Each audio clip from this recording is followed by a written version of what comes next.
بسم الله والصلاة والسلام على رسول الله. ازيكم يا حبايبي؟ عاملين ايه؟ يا رب تكونوا بخير. فيديو جديد وروتين جديد. بس قبل ما ابدا معاكم الفيديو، يا ريت اللي ما اشتركش في القناه يشترك حالا ويفعل الجرس عشان يوصلوا مننا كل جديد. النهارده ان شاء الله الروتين بتاعنا روتين على السطح زي ما انتم شايفين. روتين يوم الجمعه هنعمل غدا مع بعض. انا مش هعمل طبيخ طبعا ولا حاجه، زي ما انتم شايفين كده انا هعمل عيش بلحمه في الفرن. طلعت عجينه العجينه. وطلعتها فوق، سبتها طبعا تخمر وعملتها وطلعت كل المكونات. هعمل عيش بلحمه وهعمل بيتزا زي ما هتشوفوا معايا دلوقتي. وهعمل عيش بالصدق وهعمل بيتزا برضو بالصدق. تمام، لان في ناس بتحب البيتزا وفي ناس بتحب بتطلب يعني بيتزا، وفي ناس بتحب العيش بالصدق، وفي ناس بتحب العيش بلحمه. تمام.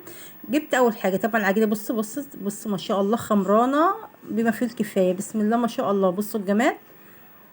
طبعا انا بقطعها قطع صغيره. معايا كده رشه دقيق، طبعا رشيت على الطبليه دقيق، ومعايا رشه دقيق. طبعا الاوضه دي انا حاطه فيها الفرن على السطح، انا بطلعه في الصيف وبنزله في الشتاء، عشان طبعا هي اوضه الخشب بتاعها واقع، يعني احنا مسقفينها كده بخشب قديم وواقع من الشتاء. يعني يعتبر نص واقع، فانا بحط ملايات كده عشان اعرف ان انا ابقى قاعده متداريه، لان طبعا انا البيت بتاعي دورين والعماير جنبي عليها عشان اخد راحتي يعني. تمام. قطعت العجينه كده قطع صغيره متوسطه كده، وقطعه كبيره شويه دي البيتزا، والصغيره العيش باللحمه، وغطيتها. طبعا لازم تغطيها عشان ما تنشفش منك. تمام. بفضل ان انا كده بقى افضل ان انا بفرد العجينه، وبحط طبعا اللحمه. طبعا انا متبلاها وحاطه لها البصل وحاطه طماطم وحاطه فلفل، وطبعا التوابل بتاعتها، وبعملها كور كده على قد اللي هعمل. انا طبعا عارفه انا هعمل قد ايه لحمه وهعمل قد ايه صدق وهعمل قد ايه بيتزا، يعني عارفه كل واحد طلبه ايه. تمام. دي اللحمه. بصي بقى مخرطه عليها طبعا طماطم وفلفل، مخرطاهم مش ضرباهم في الكبه، وزي ما تحب طبعا. تمام. وبجيب الصاج كده ورش واحط نقطه زيت كده من تحت، وبحط معايا بقى وبحط الحواوشي.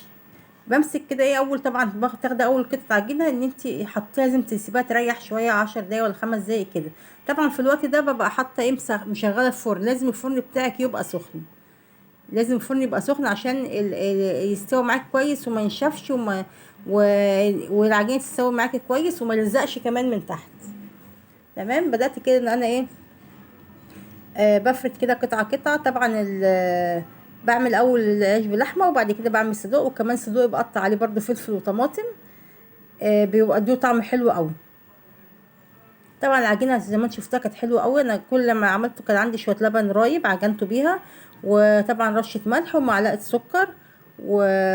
واللبن الرايب. وبعد كده بقى وسبتهم يخمروا زي ما انت شفتها. بص بقى كده، بص اول صاج ده بدأ ان هو بص يتحمر ازاي. بس انا هقلبه. لازم تبقى ايدك في السجان كده، لازم تقلبي من هنا ومن هنا عشان خاطر تجيبي من هنا تجيبي من هنا عشان خاطر يستوي من جميع الجوانب.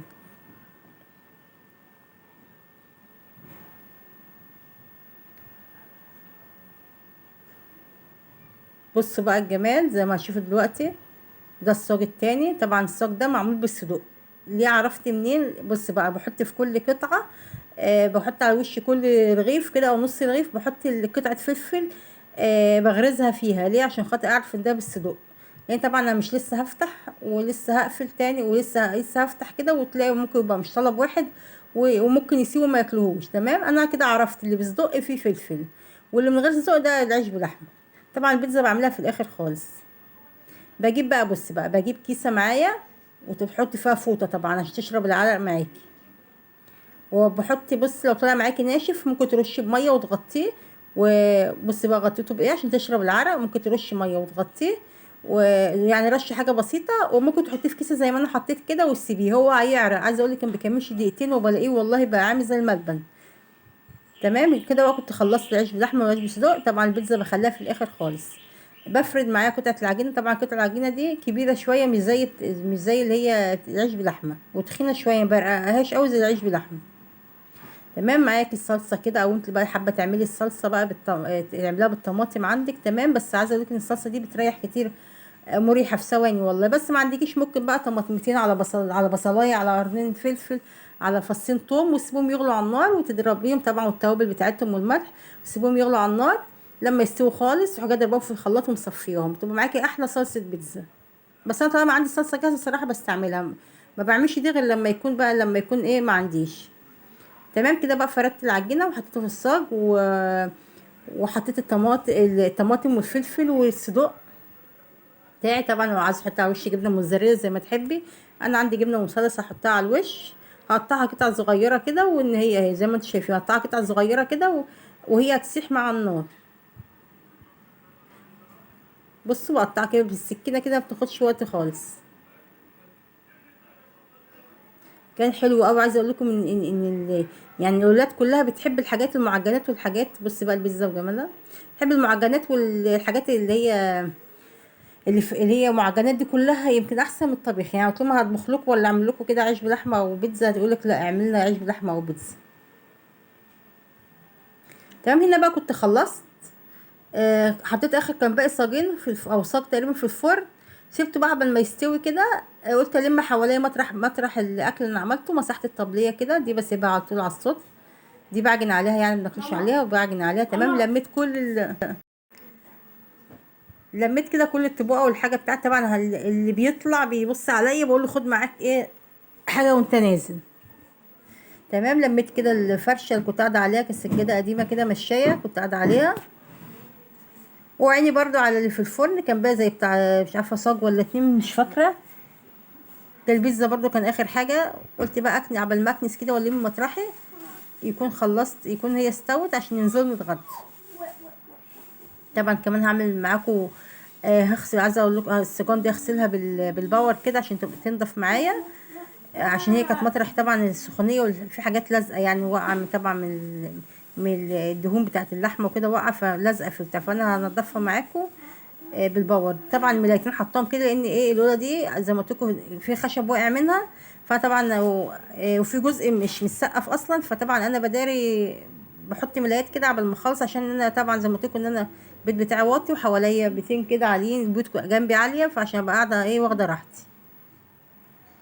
بصوا بقى هنا كنت خلصت ولميت كل حاجه واتغدينا. تمام نزلت بقى السجون تحت وجبت بقى باور وقعدت كده على الحوض بقى. ودي الحاجات كلها اللي كانت باقيه من اللي نازله من على السطح، الطباقه والمصفى وكل الحاجات بتاعتي. وجبت بقى باور مسكت بقى السجون كلها بصاج صاج كده بقى. بدات ان انا ارش فيه باور. باور ده بتاع الدهون يا بنات حلو قوي.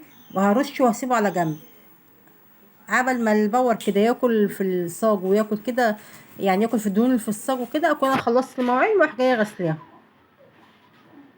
صلوا على النبي يا جماعه. اللهم صل وسلم وزد وبارك على سيدنا محمد وعلى اله وصحبه وسلم. يا حبيبي يا رسول الله عليه الصلاه والسلام. تمام هنا بقى كنت زي ما قلت لكم سبتهم رشيتهم كلهم وسبتهم كلهم كده على ايه على جنب قبل ما ان انا اشطب الحوض ده كده كله. شايفين مواعين قد ايه. يعني طبعا لما جهزت الحاجه سبت كل حاجه مطرحي وطلعت على جنب. مفيش حد معاه طبعا بيغسل ولا حد بيعمل. فطبعا انا بعد ما خلصت نزلت بدات طبعا اول حاجه جبت سلكه نضيفه وطبق كده نضيف زي ما انتم شايفين. ومسكت اول حاجه بمسكها الكوبايات. طبعا لازم الكوبايه تغسلها كويس قبل ما السلكه بتاعتك او الليفه ان هي يعني يجي عليها دهون وكده، عشان الكوبايات طبعا الشاي ما يلقطش منها وكده. تمام حطيت شويه صابون تاني وبدات كده بقى اغسل بقى ايه الطبقه واغسل المواعين كلها كله قدامكم ده. هغسله في الاخر بقى. همسك بقى ايه همسك السيجان واغسلها في الاخر يكون الدهون اللي فيها يعني باشت. تمام والكبه وكله غسلته.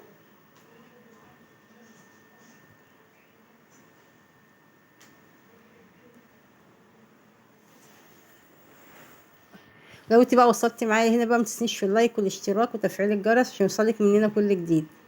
هعمل معاكم البطاطا ان شاء الله بعد كده. جيت على بالليل كده وهعمل معاكم شويه بطاطا. عايزه اقول لكم زبده والله. بصي بطريقه سهله ومشويه. وما خدتش وقت خالص يعني صراحه يعني. هشويها معاكم في الفرن في صاج كده كمان. عايزه اقول لكم حلوه قوي قوي وما خدتش وقت. هاتني كده الكل اللي بغسله بشطفه اول باول كده عشان اخف الحوض من قدامي.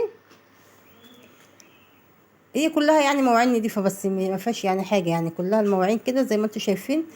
مطرح بس الغدا. والغدا زي ما انتم شايفين ما فيهوش طبيخ ولا في حاجه يعني. هو العيش بلحمه والكلام ده.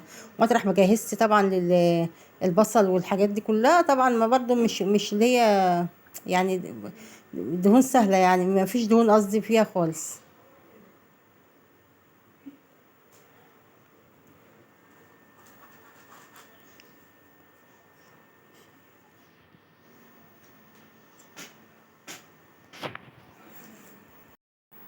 طبعا اللي بغسله بشطفه. كنت غسلت السجان، بس عايزه اقول لكم الجزء بتاع السجان ده لقيت التليفون معلق ومش مسجل الجزء ده. طبعا غسلتهم وسبتهم يصفوا وشلتهم مكانهم. بصي بقى البطاطا وجمالها.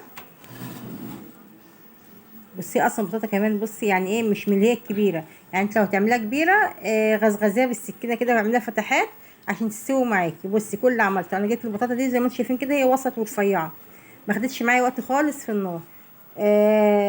حطيت غسلتها كويس جدا ونقعتها في ميه وغسلتها. بصوا بقى دايبه ازاي.